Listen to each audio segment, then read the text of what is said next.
Fàbrica de caragols. Un conte de contes en valencià.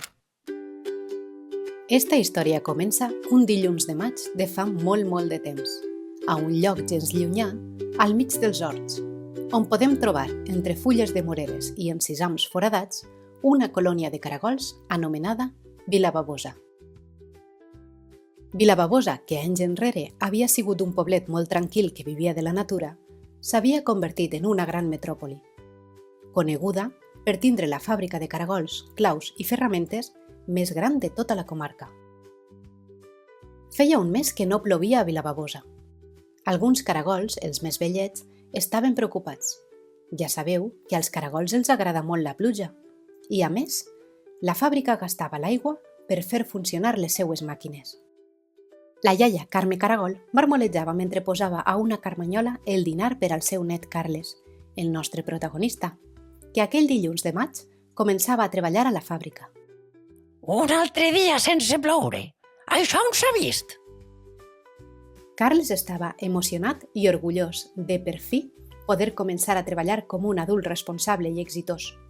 Li va donar un beset a la seva iaia i va anar a poc, com a bon caragol, cap a la fàbrica. Hola, sóc Carles Caragol i avui és el meu primer dia. El seu responsable el va rebre amb un somriure i li va presentar la seva companya, Carol. Ella li explicaria tot el que havia de saber. Treballaria amb els motlles per acabar de donar forma a l'acer dels claus i dels caragols. Carol era llestíssima, era científica, portava anys treballant a la fàbrica i ho sabia tot sobre els materials i com treballar-los. Carles va mirar cap amunt i va veure el senyor Cornelius Caragol, l'amo de la fàbrica, que mirava tota la planta de producció des del seu despatx de fusta fosca. A Carles li va parèixer fascinant, amb el bigot tan lluent i la closca gegant. De gran, volia ser com el senyor Cornelius. Aquella nit li va explicar a la iaia tot el que havia après a la fàbrica gràcies a Carol i que havia decidit que treballaria molt per a poder comprar-se una closca gegant com la del senyor Cornelius. La iaia li va dir: Deixa't estar de closques grans.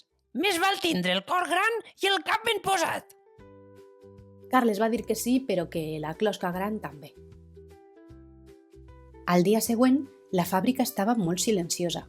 Havien apagat algunes màquines i pareixia que hi havia menys gent. Carles li va preguntar a Carol si sabia què estava passant.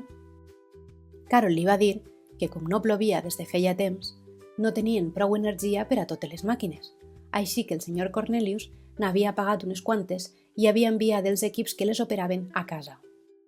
Que bé! Vacacions! Va dir Carles. No són vacacions. Ja no treballen així. Hauran de buscar una altra faena. Però no serà per molt de temps. Segur que el senyor Cornelius ho soluciona. Pot ser. Va dir Carol sense estar-ne massa convençuda. Al dia següent a la fàbrica hi havia molt més enrenou. Hi havia un grup de caragols protestant enèrgicament perquè no volien que els enviaren a casa. El senyor Cornelius va eixir del seu despatx i va començar a explicar-se. M'agradaria no haver d'enviar ningú a casa. Sou com la meva família, ja ho sabeu. Però sense pluja no tenim energia per a les màquines. No puc mantenir la producció i estic perdent diners. Si no prenem mesures, hauré d'acabar tancant la fàbrica i no voleu això, tat?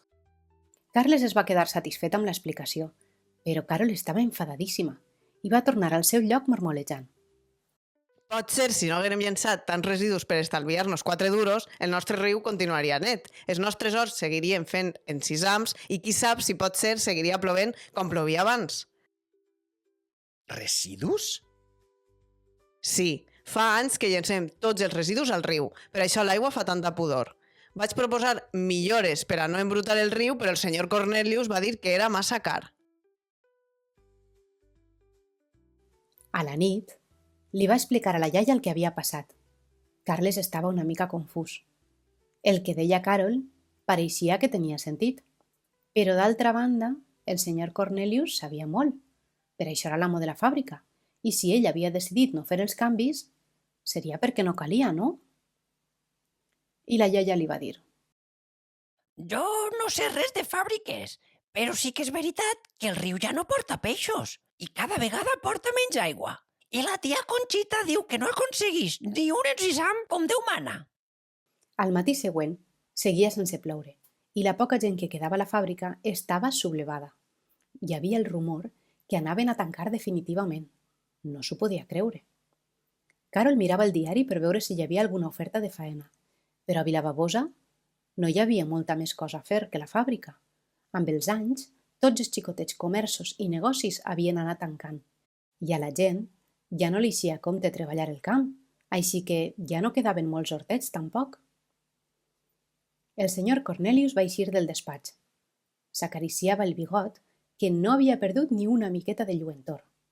Es va aclarir la veu i va començar a parlar. Em trenca el cor fer este comunicat. Esta fàbrica ho ha sigut tot per a mi durant molts anys. Però sense pluja no puc mantenir-la funcionant. Així que no em queda més remei que traslladar la producció a altre lloc més barat. Vull dir, amb més pluja. És l'única manera de poder seguir produint amb la qualitat que els clients esperen. Però no vos preocupeu perquè per haver format part de la família Cornelius tindreu de per vida un 10% de descompte en tots els nostres caragols, claus i ferramentes. Els pocs treballadors que quedaven, enfadadíssims, van començar a llençar les seues ferramentes, però el senyor Cornelius, molt ben protegit pel personal de seguretat, ja s'havia escapat amb el seu cotxe gegant amb els vidres negres. Carles estava molt trist. No podia entendre que tota aquella fàbrica no aprofitarà per a res, només perquè el senyor Cornelius, amb el seu bigot ridícul, ho haguera decidit. Tots aquells caragols tan treballadors, Carol tan llesta amb tots els seus plans de millora, no podia ser. Carles se'n va pujar a una plataforma i va cridar. Escolteu-me! Tots es van girar a veure el caragol més jove que només portava uns dies a la fàbrica. Ens la quedem. Què dius, Carles? Va dir Carol. Que ens quedem la fàbrica. Tots sabeu com funciona allà. I, Carol, tu saps com fer que les coses vagin millor. Tu ens guiaràs. Ens repartirem el que guanyem entre tots i invertirem en el poble, en netejar el riu i millorar la terra. Alguns caragols van riure i se'n van anar. No volien saber res d'aquell jovenet estrany, però uns altres es van quedar, i Carol també. No és del tot descabellada del que dius, saps, xiquet? Va dir Carol. M'agrada. Carol va explicar el pla i tots es van posar en marxa. Amb una setmana de feina, la fàbrica tornava a funcionar. Gràcies a les idees de Carol, van poder netejar el riu i els encisams de la tia Conxita van començar a ser una miqueta més decents. La fàbrica va passar a dir-se Caragols de Vilababosa i el dia que van penjar el rètol nou va ploure amb alegria. Tot el poble va eixir al carrer cantant i ballant, fins i tot la iaia Carme. I els caragols de Vilababosa van ser un èxit comercial, no vos penseu. Diuen les males llengües que al senyor Cornelius se li va caure el bigot quan es va assabentar per la premsa que aquella fàbrica que va abandonar ja venia més que la seua pròpia.